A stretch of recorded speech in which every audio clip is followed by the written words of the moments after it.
introduce our chief guest, Honorable Union Minister for Health and Family Welfare, Government of India, Dr. Harshvardhan. Ma'am, over to you. It's it's an honor and a privilege to welcome an exemplary stalwart of public health, a stellar individual whose endeavors are emblematic of this ethos, which is that health is central to enhancing human capabilities.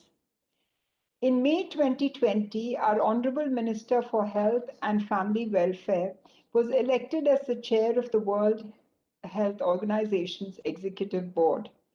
Dr. Harshvardhan assumed this post at a very challenging time, and his efforts have been pivotal to building a collective leadership in managing COVID-19.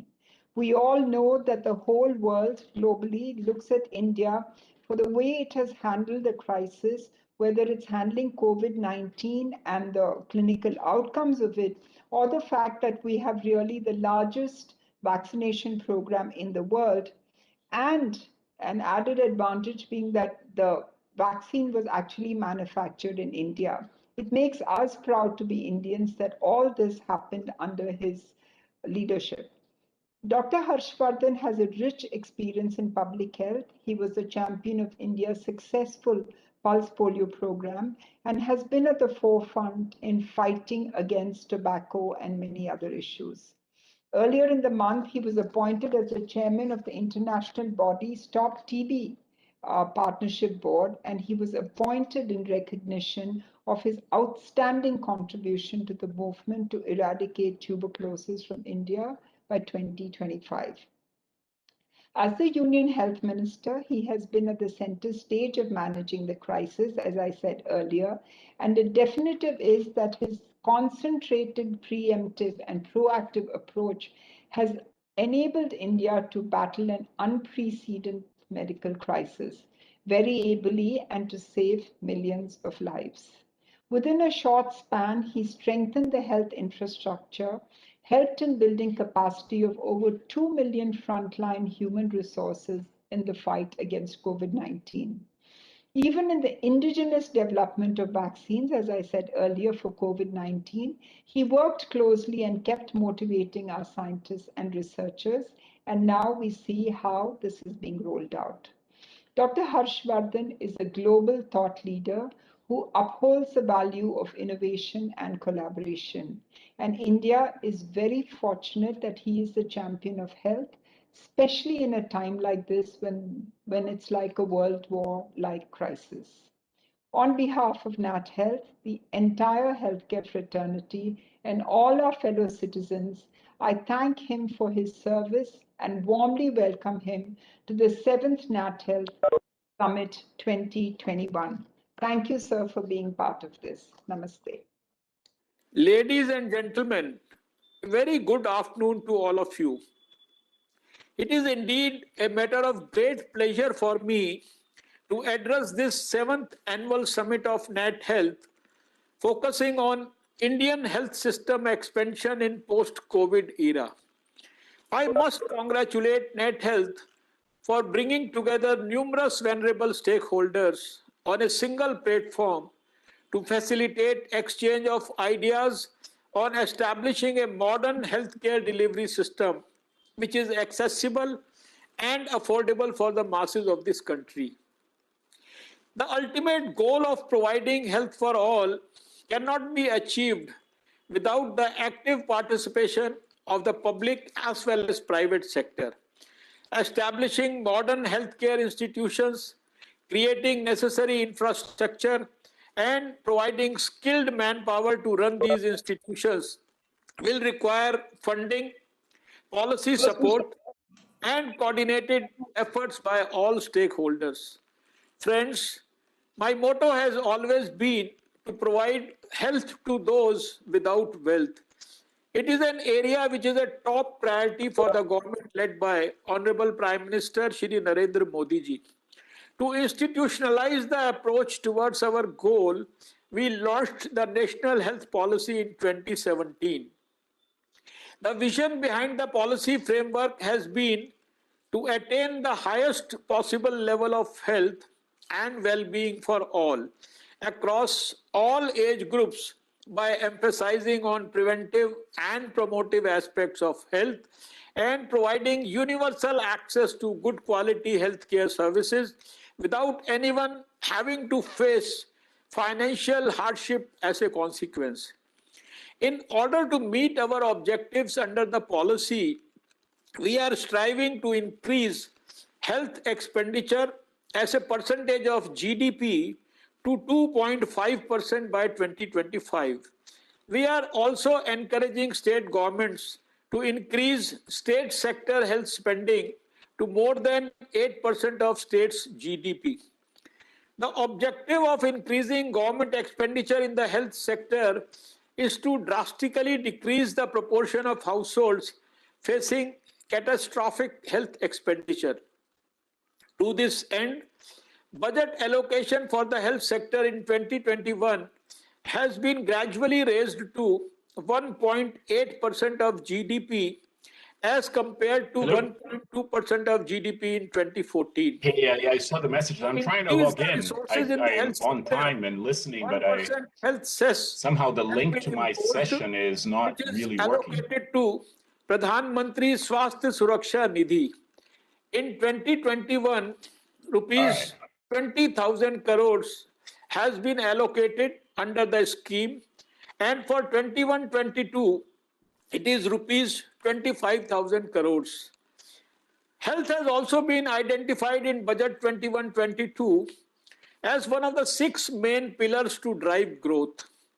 A holistic approach towards health and well-being has been adopted with an enormous financial allocation of rupees 2,23,846 crores in 21-22, which is a mammoth 137% increase over the previous year.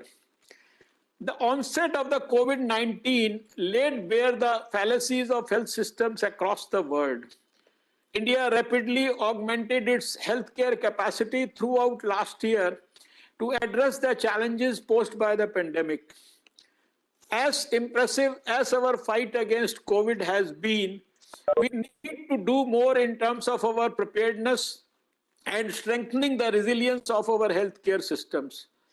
Drawing on lessons learned from the pandemic control, Pradhan Mantri Atmanirbhar Swasthya Yojana has been announced with a budgetary allocation of over rupees 64,000 crores in addition to ongoing national health programs. The main objectives of Pradhan Mantri Atmanirbhar Swasthya Yojana are to strengthen health systems across continuum of care to meet challenges of current and future pandemics, along with expanding and building robust IT-enabled surveillance systems to track and contain the spread of diseases. Coordinated research efforts are fundamental to tackle multifaceted challenges posed by outbreak of a new disease, and in this regard, multi-sectoral national research institutions are being established under the program. There are various other components of the Pradhan Mantri Atmanirbhar Swasthya Yojana, as well as other centrally sponsored schemes to cater to the needs for emergency response. Let me walk you through some of the exhaustive steps. We endeavor to strengthen the network of public health labs at the block level, providing an expanded range of diagnostic services in 3,382 blocks across 11 high-focus states. Integrated public health labs will enhance diagnostic capacities in all 730 districts. Critical care hospital blocks are in various stages of development in 602 major districts to ensure readiness of our health systems to respond to any future outbreaks.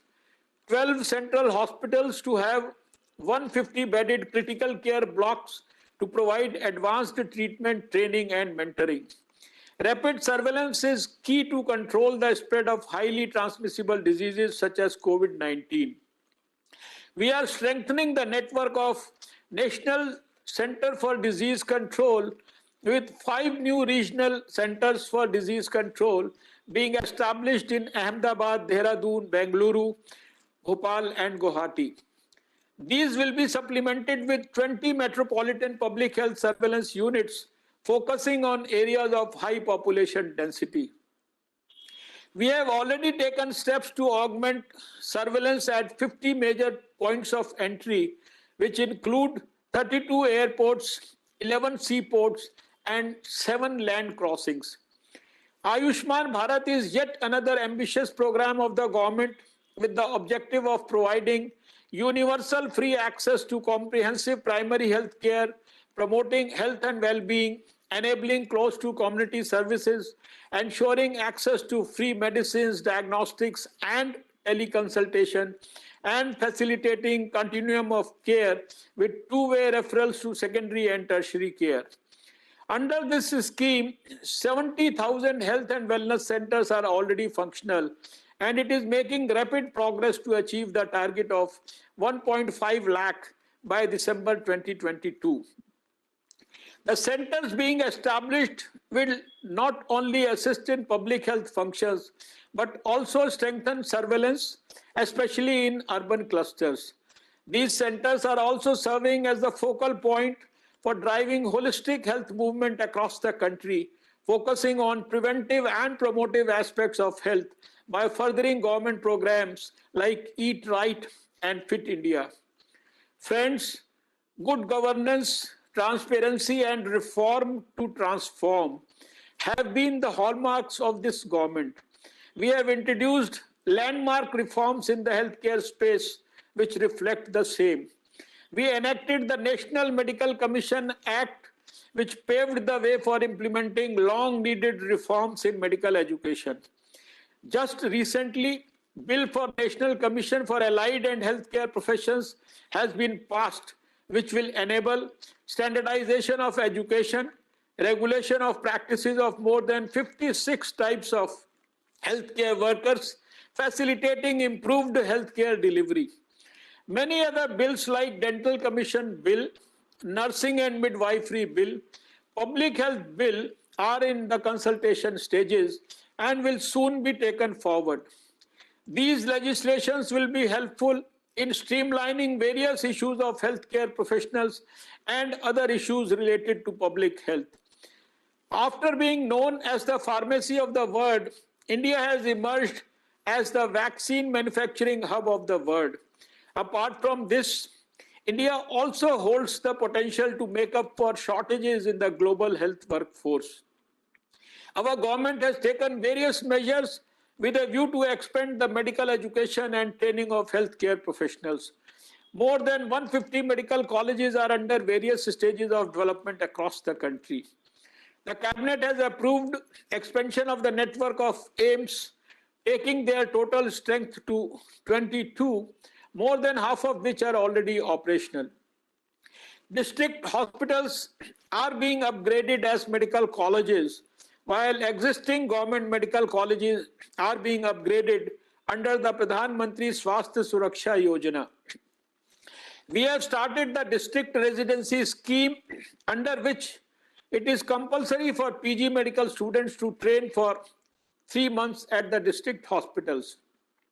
2-year diploma courses have been launched in 8 disciplines at private sector hospitals. Friends, if India has to attain highest standards of healthcare system across the world, it cannot be without the support of the private sector. The provision of healthcare facilities can be made more broad-based with the active participation of private sector. Currently, apart from running private healthcare facilities in various cities and towns, private enterprises are also actively engaged in supporting government-led public health programs such as Pradhan Mantri Jan Arogya Yojana, Prime Minister National Dialysis Program, mobile medical units, and biomedical waste management system, to name a few. One of the primary objectives of National Health Policy 2017 is to align the growth of the private healthcare sector with public health goals. It will enable private sector contribution to making healthcare systems more effective, efficient, rational, safe, affordable, and ethical. Corporate social responsibility is another important area which should be leveraged for filling health infrastructure gaps in public health facilities across the country. The private sector could use the CSR platform to play an active role in mass awareness generation through campaigns on blood disorders, adolescent health, safe health practices, micronutrient adequacy, antimicrobial resistance, and various other issues. We encourage their engagement through adoption of neighborhood schools, colonies, slums, tribal areas, backward areas for healthcare awareness and services. As all of you know already, there is tremendous scope within the healthcare space. It is a sector that offers a plethora of opportunities with huge social as well as economic benefits. Focusing on steps to improve the health and well-being of our citizens is in the best interest of our country for us to realize the true potential of our demographic advantage. But as I have said before, health cannot and should not become a cause for loss of wealth or lead to financial turmoil. On that note, I wish all of you the very best for fruitful deliberations at this annual summit of Nat Health. I am hopeful that it will help bring more synergy and active cooperation between public healthcare institutions and private healthcare players. And together, we will be able to provide holistic healthcare to the masses of the country at an affordable cost. Thank you for giving me the opportunity to address this learned gathering. Jai Hind. Namaste. On behalf of Nat Health, I would really like to thank the Honorable Minister for Health and Family Welfare. We completely understand the pressure he's under with, the COVID crisis, the vaccination, Parliament is in session, and despite all that, he has found time to address Nat Health simply because he has the nation's health at heart. And the fact that the private sector is really willing and working hand in hand with the public sector, I think is testimony to the fact that his wonderful speech, which covered every aspect of healthcare for the country, was done just now. I'd like to thank his office for making this happen also. And we're delighted that the Honorable Minister for Health was part of this Nat Health Summit, the 7th Summit of Nat Health, and it truly validates our mission and the fact that we would like to work together in the future. Thank you all. Namaste and Jai Hind. I'd like to thank you very much, Dr. Preetha Reddy, for setting the context for the valedictory session and as also for inviting the very eminent valedictory dignitaries,